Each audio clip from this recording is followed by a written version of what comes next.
I have some advice for my Texas Tech Red Raiders when they travel to Houston this week. Please be careful.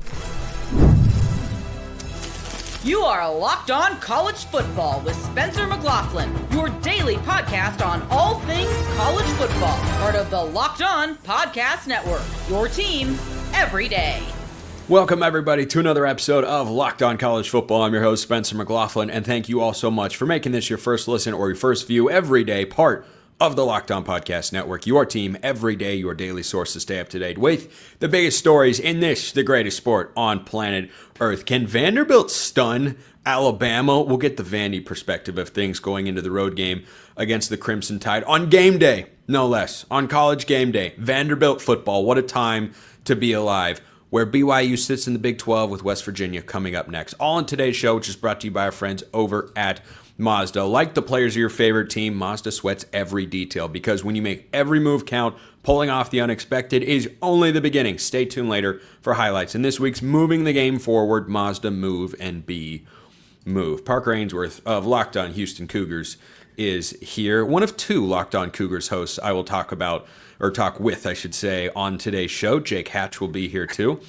This is Locked On Cougs, I suppose, and Jake is Locked On Cougars. We wouldn't want to get confused there, right? Gotta have the separation there. But I give that piece of advice to my beloved Texas Tech Red Raiders going into this game, Parker, because some of us, me, put Houston coming into this year as a top half power ranking team in the Big 12. They have backed me up on that so far, and this is a game that would definitely move the program forward for Willie Fritz in year two. You win this game, Parker, anything is possible in this league. Yeah, and the Big 12 is built like that, right, where anything is possible. You mentioned a big move for Willie Fritz in year two. Generally speaking, if you are undefeated when you match your previous season's win total, that's a good sign. It's maybe a little earlier in the season than that's, 4 wins. They won 4 wins, had 4 wins last year and the year before as well. So it might just be a function of the last 2 years, but I think it's a good sign on a lot of fronts. It's a big statement week, and you've been following the sport as a whole for a long time, Spencer. Willie Fritz is going to beat someone every year. He's not supposed to. That's just what he does. Why not this weekend? Well, you tell me, because I'll tell you why not this weekend. Texas Tech, I released my top 25 earlier this week, Parker. Texas Tech, very high on that list. Very, very high on that list. Why? Because Texas Tech, darn good football team. They are physical up front on both sides. I don't think Utah is a bad team. I think Texas Tech is really just that good. That's one of the more impressive wins that, frankly, we've seen in college football this year because of the style in which it happened. Now, the game was closer than the final score indicated. That was competitive for 3.5 quarters, but Texas Tech was the better football team in Salt Lake City at Rice-Eccles. So Houston fans, I'm sure, will show up and show out and be there in full force, but they're not going to intimidate the Red Raiders. This is a team that I trust on both sides of the ball. Baron Morton's expected to play, and even if he doesn't, how do you feel bad about Will Hammond as his backup, I mean, he played better than Baron Morton did in that game against the Utes. So, yeah, I think there are a lot of reasons to like Texas Tech in this spot, trench play being principally among them for me. What do you say to those who would maybe go as far as saying there's no upset chance here for Houston? Well, this is the Big 12. There's never a no upset chance. And I don't think anyone in the conference is going undefeated, including my Houston Cougars, for what it's worth. That doesn't happen in the Big 12 all that often. And I'd be lying if I wasn't a little worried about what David Bailey looks like on the other side of that defensive line, right? I look at this matchup, though, from a couple perspectives.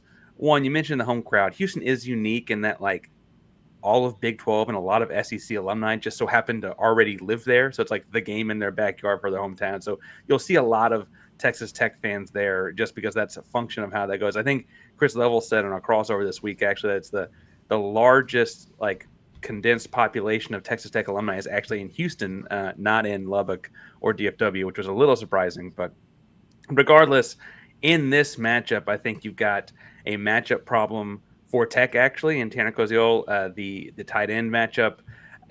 Jacob Rodriguez is a future NFL linebacker, and I am not trying to take that away from him. He's not a pass coverage guy. Cozell lines up like out at the slot sometimes. He's all over the field. He's hard to cover. Amari Thomas is clicking with Connor Wigman. They had broken 100 yards last week against Oregon State. Some big-time first down plays to keep those last 2-minute drive kind of situations alive down the stretch there. And then, honestly, I think if you asked a Houston Cougar person in that locker room, their heart of hearts, a lot of the Oregon State stuff last week was because they were already kind of mentally preparing for this one. It's a big game. It feels like a rivalry if you talk to fans because of old Southwest Conference ties. Houston's the only road opponent Texas Tech gets this season in the state of Texas. And there's a lot of like bad blood, I think, kind of boiling up over the course of the week. Connor Wigman, though, has looked better each week, Spencer. And I talked with you about him in the offseason when he committed. I talked to you about him over the offseason trying to preview the Big 12. He's looking better each week. I'm not saying he's quite the 5-star prospect necessarily he was supposed to be. No. Cool. But he doesn't look – I mean, I should point out, Houston has not had a whole lot of passing offense the last 2 years. So maybe some of that's just refreshing to see. But they're able to move the football in a way they haven't before. And you add that with a good defense, and it could be a weird game. I think Connor Wigman so far has been solid. He has not been bad. He has not been blowing anyone away. He's a winning football player right now, which is exactly what Houston needs. The interesting dynamic in this spot, Parker, is I think the Cougars are at their best when they're running the football, and sometimes that includes Connor Wigman from time to time. Great way to neutralize two elite pass rushers in Romello Height and David Bailey, who, by the way, according to Pro Football Focus, have respective pass rush grades of 90 and 88.2 for Height and Bailey so far this year. I don't know if Houston wants to drop back Connor Wigman 25 to 30 times in this game. I think they should try and play that almost stereotypical style of a team trying to pull an upset, kill the clock, limit possessions, don't get into a shootout. I just think it's more rooted, not that Houston can't score, and Texas Tech, we know their offense can really get going, so that's a part of it. I just don't think you are in a great spot if you allow those two to get into second and long, third and medium or long spots. If I'm Willie Fritz and the coaching staff, I'm looking at those two and saying, we're staying away from them. No, and I told Chris Level in our crossover this week, like if the game breaks 24, I feel really bad about Houston's chances actually. Like the best game for Houston is to win this thing like 21-17. Like it's that kind of simple. Houston's got a good kicker, so maybe it's 27 or 8, something like that, right? But truthfully, you mentioned the running game. Slade Nagel did not come over initially with Willie Fritz. He went to LSU for a year and came over this year as the offensive coordinator. And when you think about what he and Fritz did at Tulane working together, it was Tajay Spears. It was exactly like you're talking about. It was like pound it, pound it, pound it. One of these is going to pop, right? And while those, first 5 or 6 carries might be 2 yards here, 2 yards there, a loss there, whatever, eventually you do break the dam is the goal, right? And you do waste a lot of clock. You keep that Texas Tech defense, or keep Texas Tech offense off the field. I think that all works in Houston's favor if they can get that going, waste some clock. They played against Colorado, and Colorado had like 5 plays in the third quarter or something stupid like that, right? Like they've done this a little bit already this season, so they've kind of drawn up that blueprint. I'm not sitting here going to be guaranteeing victories or things. I think it is the kind of game, though, where like I'm not going to be that surprised if Houston wins it. I think that's a nice feeling to have, frankly, for the first time in a couple years, if I'm being honest, Spencer. It's just setting the bar low. Aim low and achieve, man. That's a mantra that can take you places. That might be Houston's going for moral victories, according to Parker Ainsworth here. You're putting a few of those in my mouth, but I will say I think it's interesting because it is primetime ESPN. You mentioned later segment you're talking about the game day game in Vandy, Alabama. There was real hope that if Houston and Tech were undefeated at this point, you might get one of those shows in Houston. Didn't happen. I do think a lot of eyes will be on this one. And frankly, not to get into moral victories, in a lot of ways, this could be a coming out party for a new iteration of the Houston Cougars. We think about like 2015 or back when they beat Baker Mayfield and stuff like that in NRG, right? And it's like, okay, back at that, oh my God, who's this Houston Cougar program? Like, who's Tom Herman, the head coach at that time? Like, what is going on here, right? Like, that was a big deal. Being on TV while admittedly not the game of the day that Vanderbilt is apparently, it does feel like no shade at Vandy shall be tolerated on this program. Tech and Vandy, you're killing me, Spencer. No, both similar academic programs too, really strong connections there. No, I feel like this is a big weekend and moment for Houston, and I'm excited to get to. It's all worked out thus far. It's actually coming to fruition in that way. I'm going to save my official score prediction pick for tomorrow, Parker, but I think my everydayers out there know who I'm taking in this matchup. I already picked against them once this year, and that will be the last time in all likelihood. But the floor is yours to make a score prediction if you would like to call for something shocking and give me an opportunity for a really great title of this podcast. I am looking at Houston winning this game. I'm going to stick at, I've said 21-17. Big shocker, right? But I think that it's going to be a low-scoring, ugly game because that's how these kinds of things go. You mentioned Will Hammond came in and lit it up against Utah at the end. They hadn't scored a whole lot. Not that Utah obviously has their own great, whatever, just expensive roster. They hadn't lit it up before that point either. Houston made an ugly game out of Kansas State a year ago, made an ugly game out of TCU a year ago. Both games that were underdogs by double digits, and I don't know why that's impossible to do this weekend either. I think that Houston's got a real shot to shock a lot of people that are not from the Third Ward in this one. Trying to shock the world and me. I think I should just be an honorary Texas Tech fan at this point. I don't know that I'll ever pick them to lose a football game again. I really don't. I did it one time because I thought it might be the one time, and now I look at it and go, yeah, I don't know what I was doing there. Anyway, Parker Ainsworth, Locked On Cougs. Great, as always. We're going to ping pong over to the SEC. Game day in Tuscaloosa. How many times would you have to have made a guess 10 years ago before you came up with the team that would be in Tuscaloosa on game day one day? How many guesses would it take? It's Vanderbilt. Here are their upset chances. First, this episode brought to you by FanDuel. The NFL season's here, and FanDuel has an offer that you don't want to miss. Right now, new customers can bet just $5 and get $300 in bonus bets if you win. That's right. You pick a bet, you put down $5, and if it hits, you'll unlock $300 in bonus bets to use across the app. And if you want to bet college football, a good place to start is fading my picks every week until I figure it out. I'm at this point, I should, and I am openly advising you to do that because I am solidly under 500 so far this year. 17-22 for the best bets. It's not good. It's not good. But guess what? I am determined to get it rectified. And if you think I can, FanDuel's the place because that's where I'm going for the bets each week. So what are you waiting for? Visit FanDuel.com to download the FanDuel app today and get started. Check them out at FanDuel.com. This episode also brought to you by our friends at Square.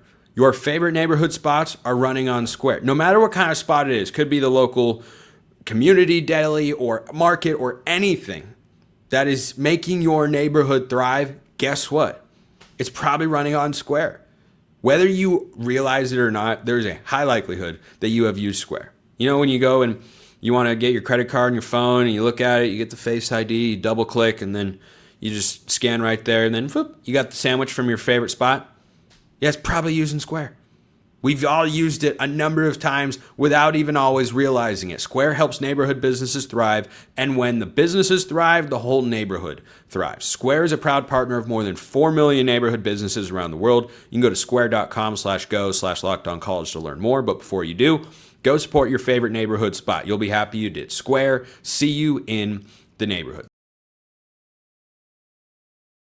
Vanderbilt, Alabama, the game day game, as we all knew was inevitable 5 years ago. Corey Burton of Locked On Vandy is here. It's just like we're in an alternate dimension, Corey, because there is real justification. I know some people wanted Miami, Florida State, but Miami was just on game day with the Florida game for an in-state battle.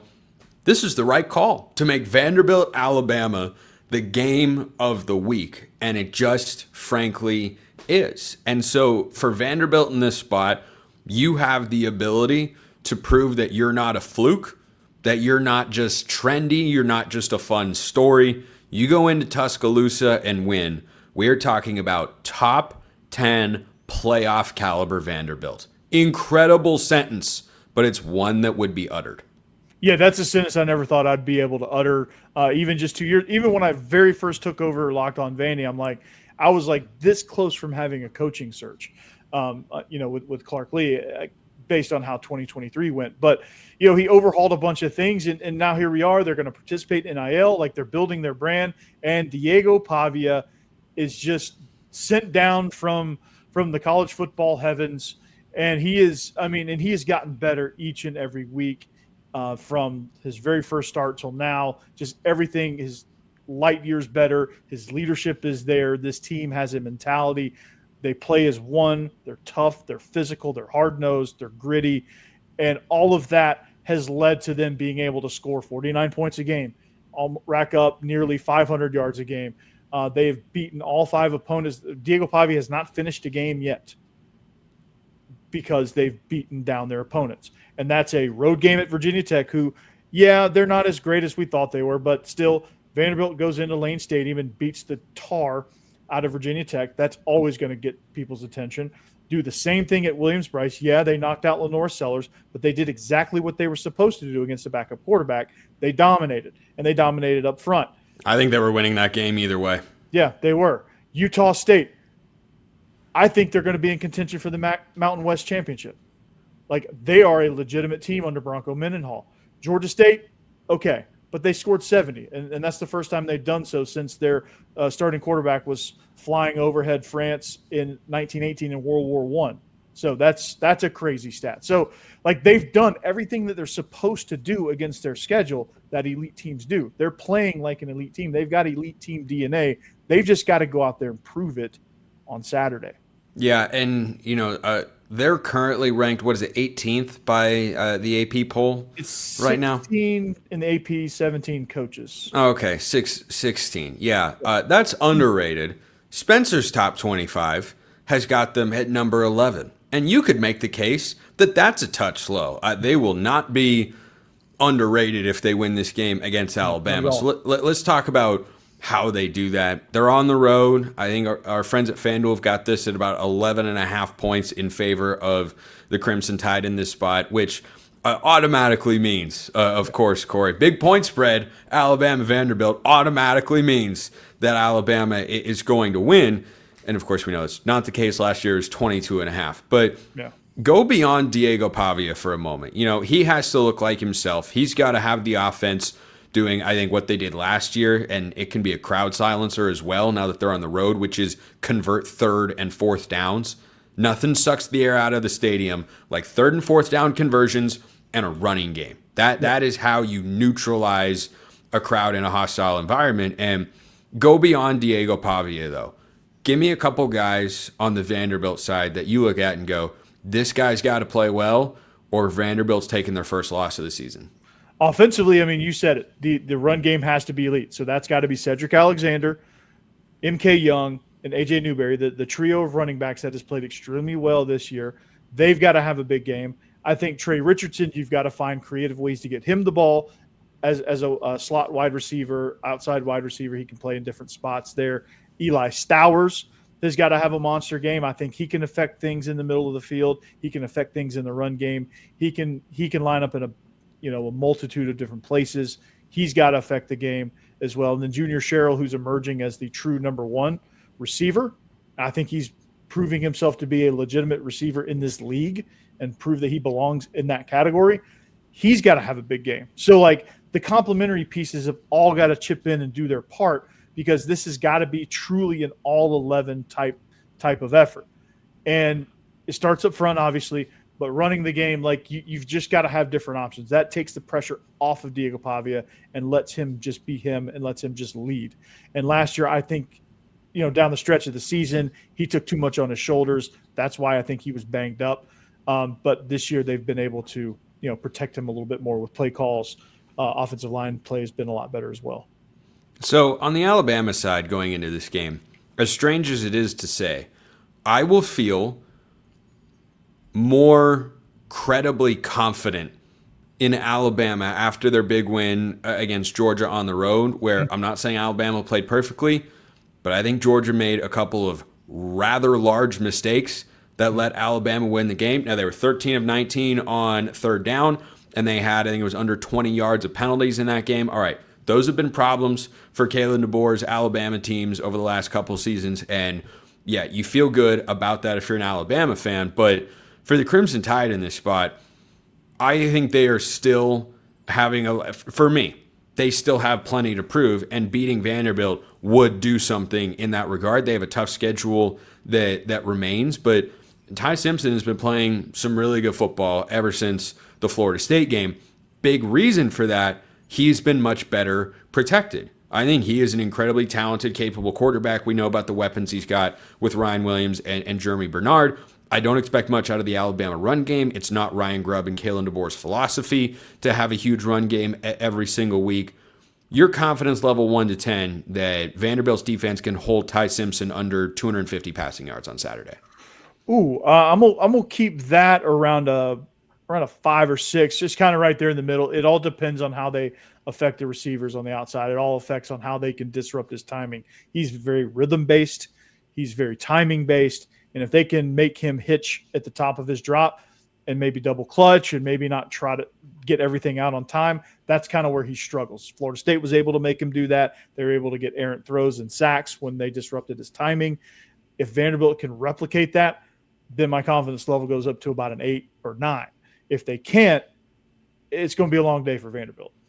Do you have a score prediction going into this game? I think I've saved mine for my Friday show. I'm definitely leaning towards Alabama because they're at home. There's the revenge factor here that I think could absolutely come into play. And by the way, I mentioned Alabama's receiving weapons, and I didn't mention their best one. Caden Proctor is just an absolute weapon. He's a weapon.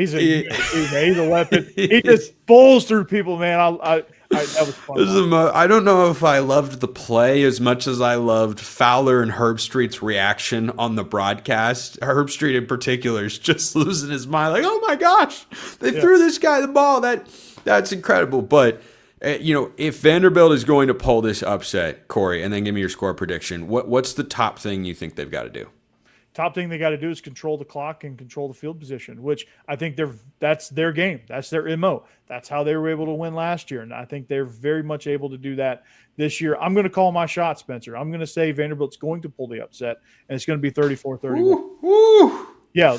We've had a couple of we have had a couple of upset predictions on the show. We had Houston over Texas Tech and Vanderbilt over Alabama. I'm calling my shot, man. I mean, hey, I'm confident in this team. They've got the makeup of a team that can definitely pull this. That might be enough for me to at least include them in the best bets this week. But you'll have to tune in tomorrow's show to find out for that. Corey Burton, Locked On Vandy, appreciate the time. We're bouncing back to the Big 12 because Friday night, BYU's got what looks on paper like an upset alert, and then it's just not.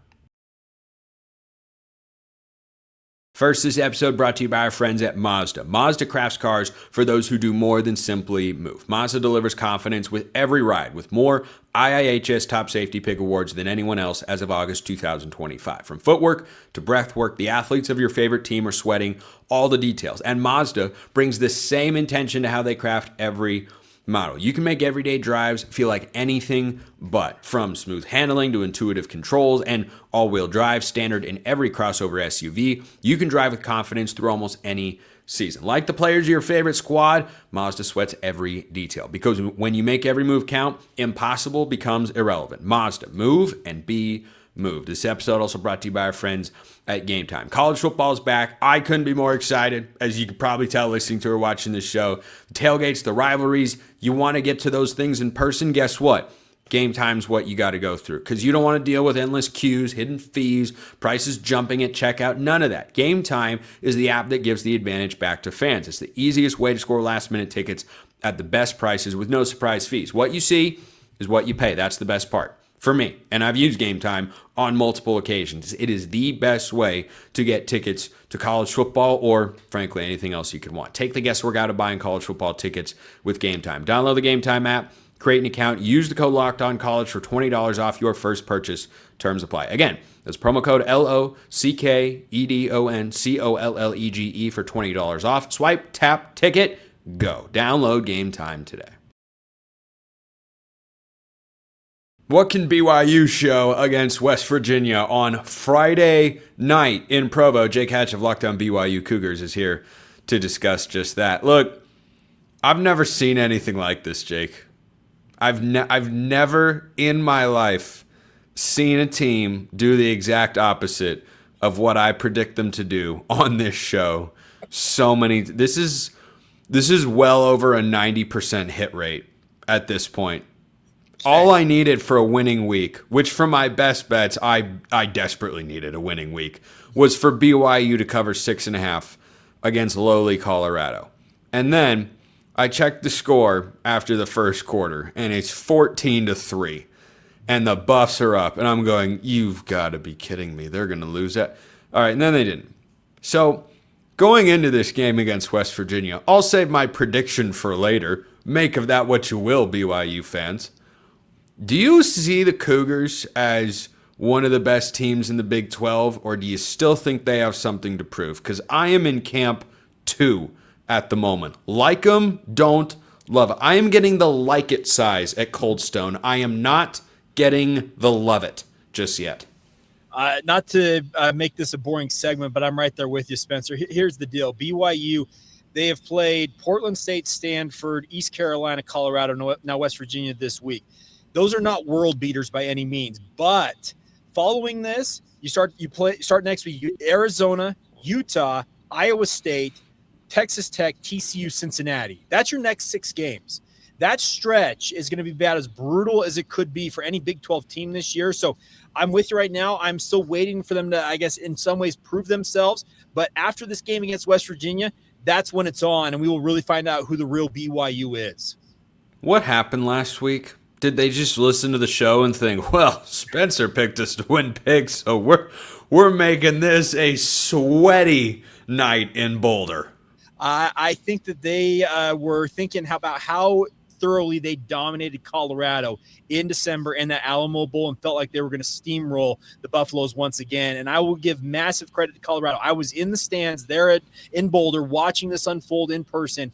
Colorado came out offensive line and defensive line and pummeled BYU in the early goings of that game. And I got to give them credit because I thought that was going to be a one-sided affair. I thought BYU's trench play was going to outduel Colorado. They came in with a point to prove. Coach Prime, I think, made it clear to his guys that there was some payback, obviously, in the offing there. But the nice part was BYU found a way to wriggle out from underneath that 14-0 hole that they created for themselves and won this football game. But, yeah, I think that they absolutely started feeling good about themselves and got punched in the mouth.